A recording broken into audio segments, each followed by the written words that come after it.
Gitmişsen daima biganəni şad eylemişsən aşıqın. Həsrət ilə viran olub neyləmişsən ey. Demə imkanım alanda səni yad eyləyərəm. O qədər fürsət olub, imkan olub neyləmişsən. Dərmanın yağım olsa da səndə ölərəm istəmərəm. Səndə hər dərdimə hər dərman olub neyləmişsən. Bir dəfə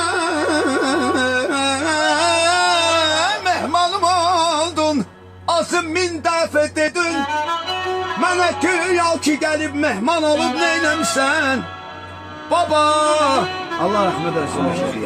Baba biz insanıq, insan ilə insanlıq edək.